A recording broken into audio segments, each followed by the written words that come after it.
अब देखिए नई सरकार में मुख्यमंत्री कौन होगा, क्या सीएम धामी ही रिपीट होंगे या फिर विधायकों में ही कोई नया चेहरा चुना जाएगा। इसको लेकर सियासत और चर्चाएं बहुत तेज हैं। देखिए रिपोर्ट।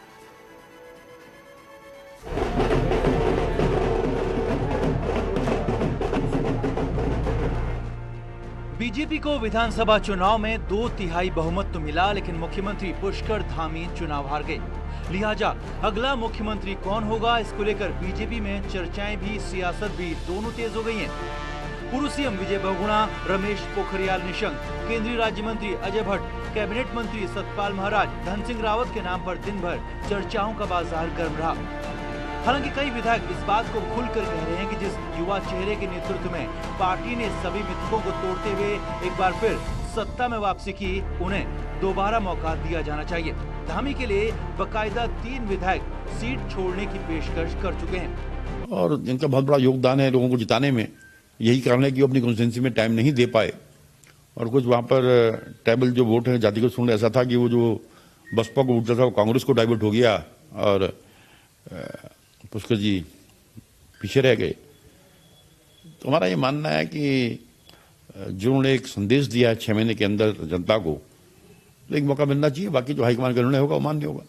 कि मैं सीएम धामी को बिल्कुल उनसे आग्रह करता हूं कि आपको वास्तव में सीएम बनना चाहिए, 5 साल इस प्रदेश की बाग को संभालनी चाहिए। और मैं आज वास्तव में पूरे सर्टिफिकेट अभी हाथ में लिया है मैं बिल्कुल अपने मन से तन से पूरी जनता की तरफ से मैं पुष्कर धामी के लिए इसको वापस सौंपने को तैयार रहूँगा।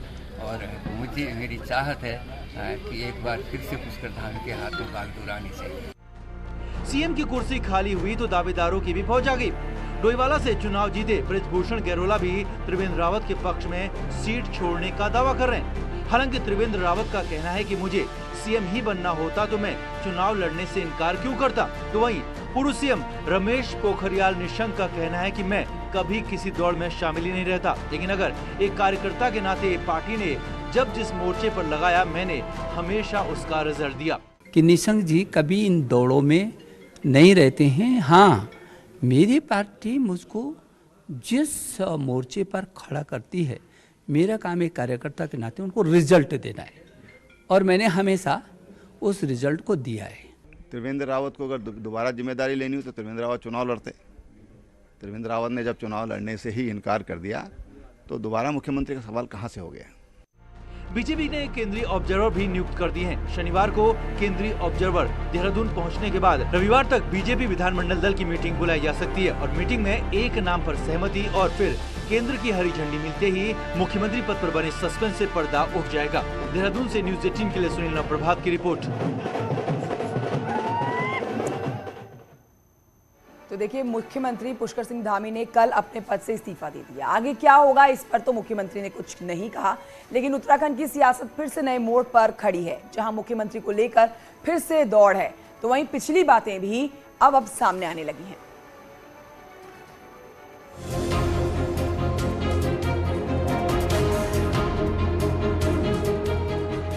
4 जुलाई 2021 को मुख्यमंत्री पद की शपथ लेने वाले पुष्कर सिंह धामी ने 11 मार्च 2022 की दोपहर 1:30 बजे राजभवन पहुंचकर अपना इस्तीफा सौंप दिया।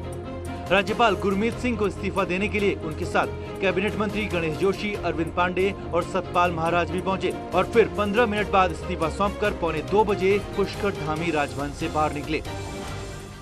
महामहिम जी को मंत्रिमंडल समेत अपना सभी का पूरा इस्तीफा अपना सौंप दिया है। महामहिम जी ने उसको स्वीकार कर लिया और जब तक नई सरकार का गठन नहीं हो जाता तब तक उन्होंने कहा है कि आप इस पर काम करते रहें। मुख्यमंत्री पद पर बीजेपी फिर पुष्कर धामी को बैठाएगी या फिर किसी नए चेहरे को लाएगी, ये फैसला दिल्ली से राष्ट्रीय नेतृत्व या सीधे कहें तो प्रधानमंत्री नरेंद्र मोदी का होगा। लेकिन चर्चाएं कई तरह की हैं क्योंकि पिछला पूरा साल बदलावों का रहा। बीते 1 साल में बीजेपी ने कई बड़े बदलाव किए। 9 मार्च 2021 को त्रिवेंद्र रावत ने इस्तीफा दिया। 2 जुलाई 2021 को तीरथ सिंह रावत ने इस्तीफा दिया।